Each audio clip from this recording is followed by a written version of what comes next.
welcome to the Top Order podcast. For the first time in a little while, it is going to be a This Week in Cricket episode. Probably and hopefully short, as we're also going to record our IPL preview part 1 later on this evening as well, which will hit your airwaves pretty shortly. But we're going to talk Champions Trophy. Did the tournament breathe life back into the ODI format? Jos Buttler stepping aside. Did Australia learn anything? And we'll also talk a little bit of New Zealand with the Pakistan series squad thoughts and the first T20 international. All coming up on the Top Order podcast. Stay tuned.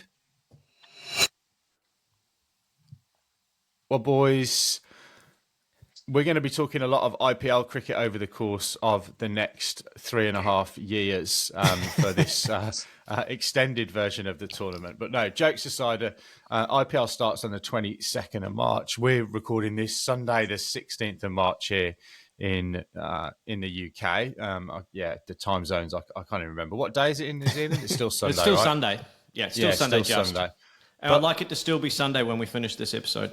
Well, the ball is firmly in the Australian New Zealand court, I reckon, on that. More firmly in the New Zealand court, I reckon, when we talk about that. Let's start though at the start. The Champions Trophy. So the engraving dust has settled on India's victory in Dubai in that final. A week or so ago. And we've got a pretty broad question, which is, did the tournament breathe life back into the one-day international tournament? Was it fun? And I'm guessing we're asking, was it fun from a fan experience perspective? Lip, as you've done the prep for this, I'll probably come to you first. What are your views, and what were your views when you wrote that as a question to pose to the group? Well, I guess there's just been so much bellyaching about one-day cricket. There's been a lot of people talking about, is the format dying and all of that kind of stuff. But if you look at the ICC calendar, we've got the Champions Trophy is set to go again in 2029, I think, in India. We've got the ICC, 50-over World Cup in 2027. So there's these tournaments aren't necessarily going away, at least for the next, cycle. But a lot of people before this tournament were going, okay, well, yeah, the middle overs are boring.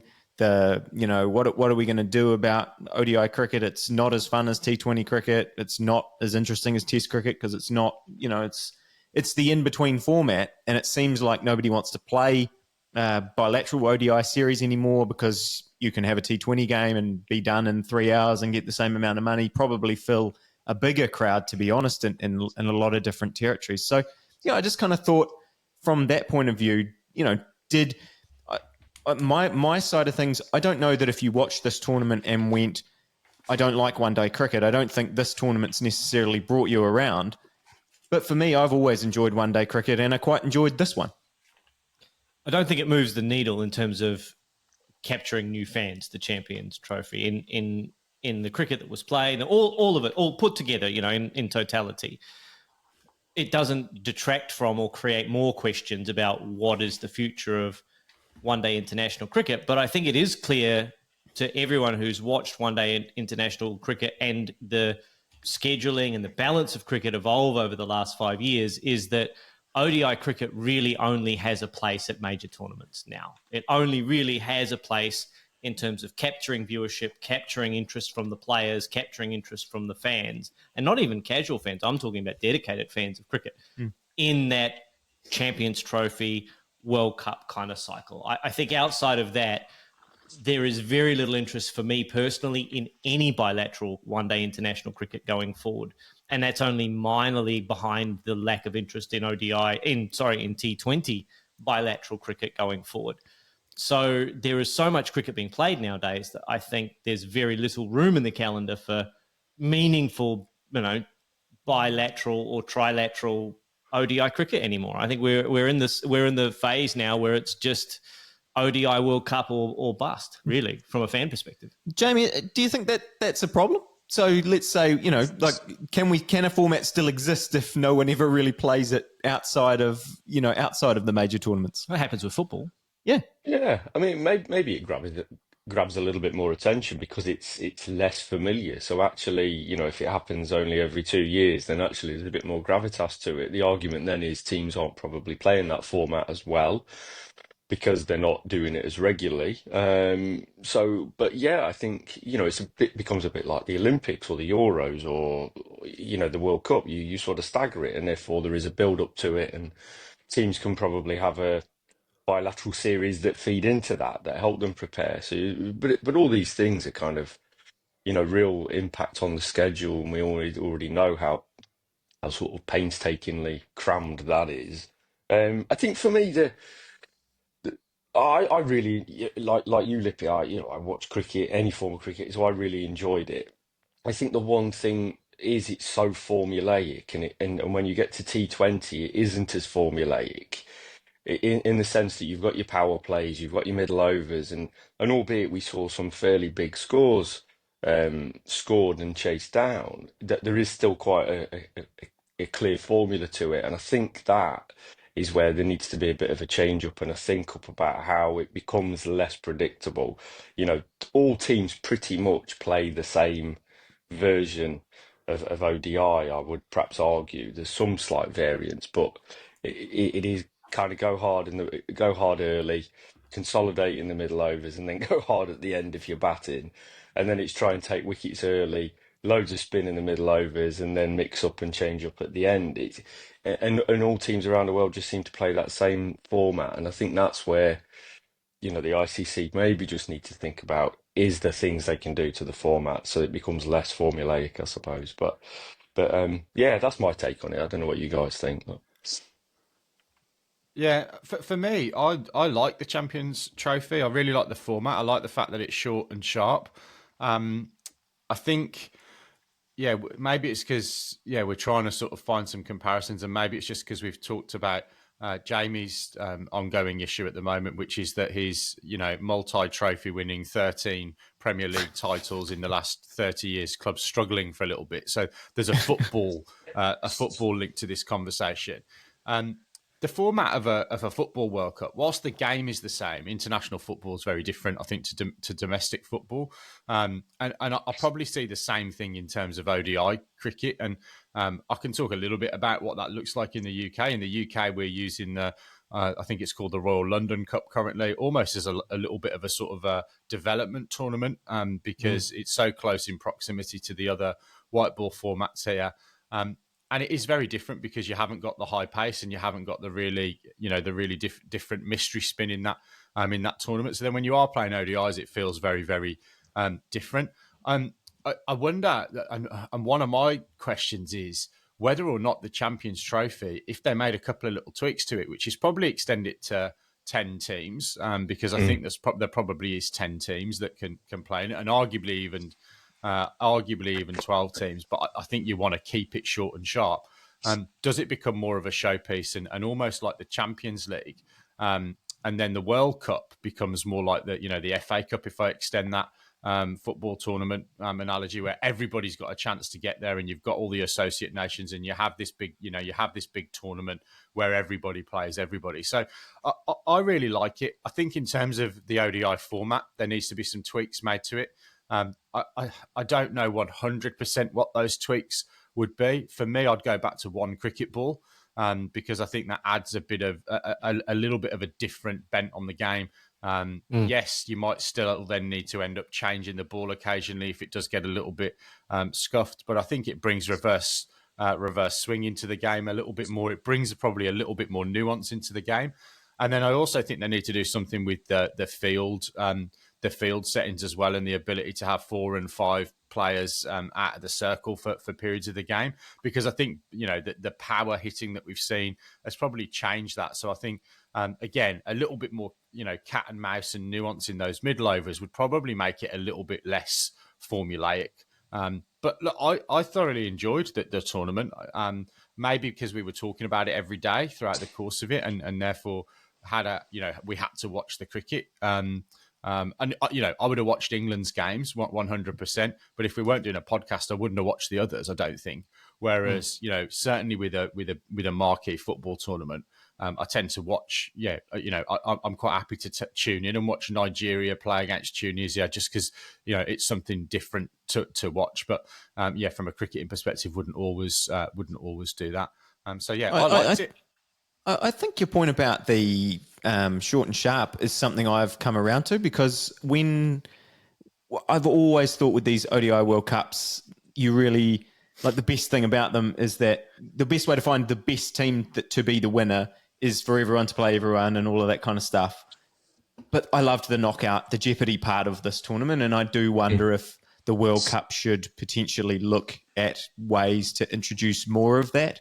I don't quite know how. I was sort of thinking maybe if it's more the T20 sort of World Cup kind of format, that you have 20 teams, 16 teams, whatever, and it becomes 4 pools of 4, and then, top 2 go through, and it's just quarterfinals, semi-finals, sort of straight, because they've been going into the Super 6 or they play so many games against each other beforehand.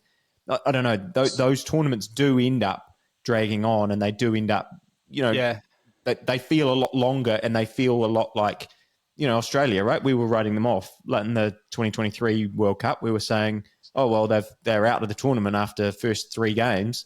They go on and win it because it's so long. They can get up a head of steam and then win the tournament. Whereas in the T20 World Cup, in this tournament that's just gone, that can't happen. Basically, New Zealand, Pakistan, New Zealand won that game. It felt like Pakistan was gone, and the same thing happened to New Zealand in the T20 World Cup.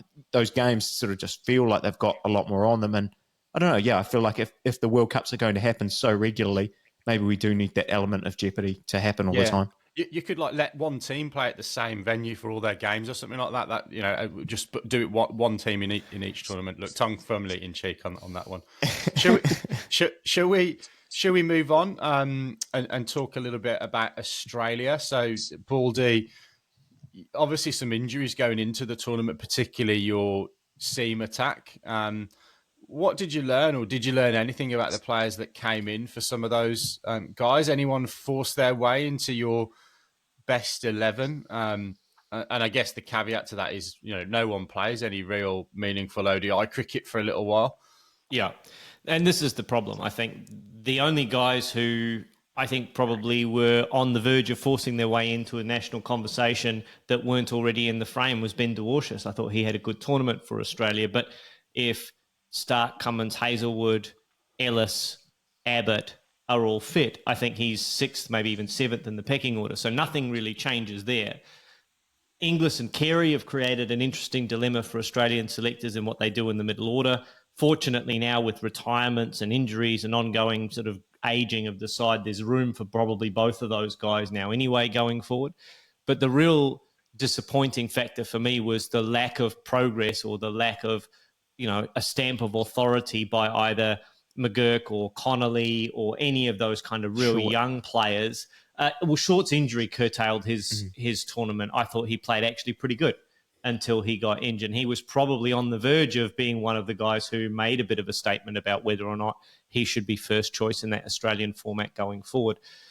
The challenge with Connolly and McGurk is that they promise an immense amount of potential and talent, but on the international stage, they've yet to deliver, and they've yet to deliver with consistency. It's the same experience that I think New Zealand fans have had with Finn Allen for a lot of Finn Allen's career, and that they're tantalising. They might give you 1 or 2 glimpses of brilliance, but have thus far failed to stamp their authority on the game by giving consistently good performances across a tournament like that. And I know it's only a couple of games. We only had like 1.5 bats in the group stage anyway. So very, very limited opportunity for them to do anything of substance. But for me, there hasn't really been anything that has stood out from this Australian performance, even though we got to the quarterfinals, or the semi-final, I should say, and probably overachieved in doing so, Binksy.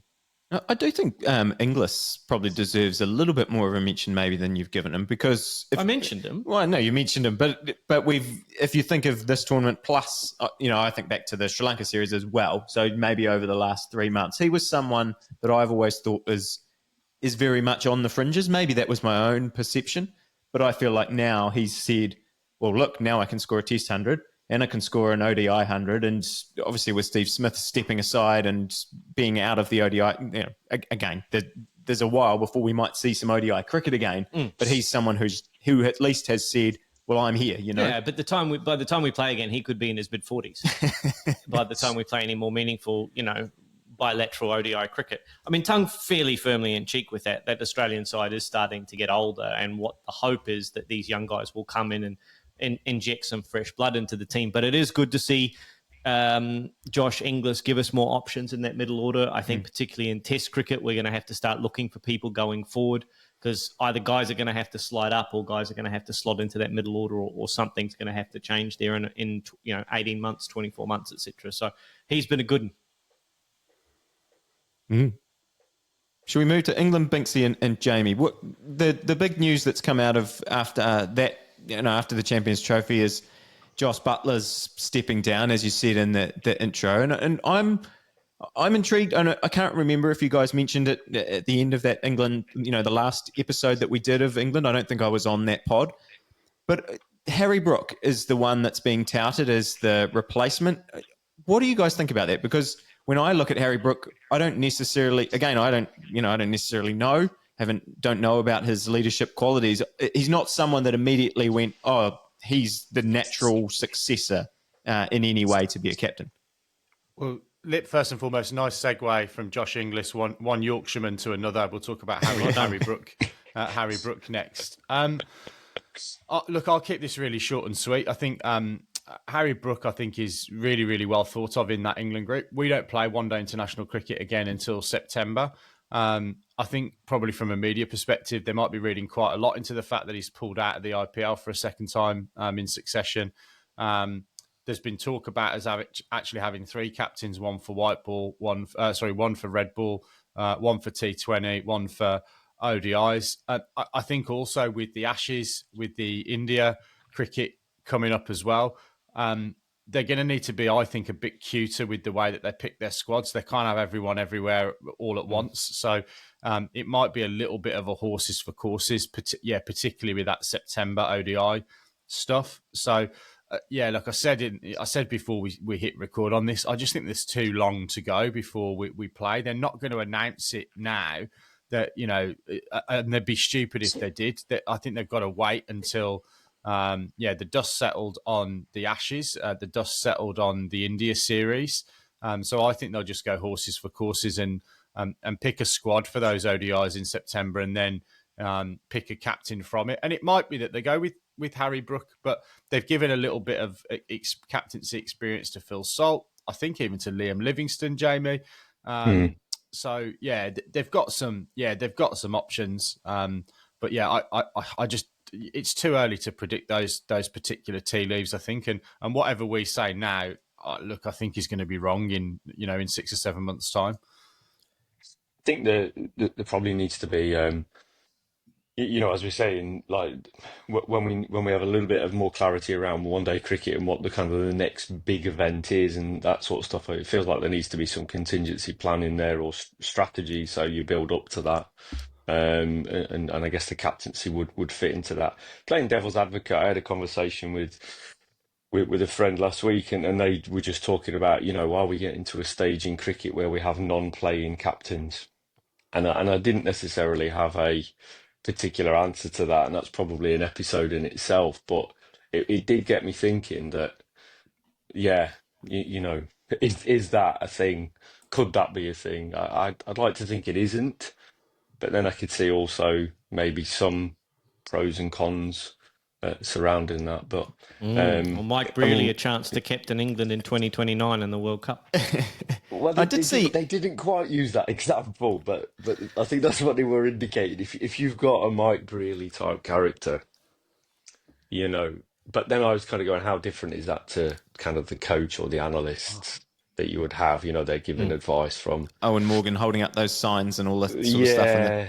Well, Owen Morgan didn't hold the signs up, did he? He was on the field at that point. The other way around.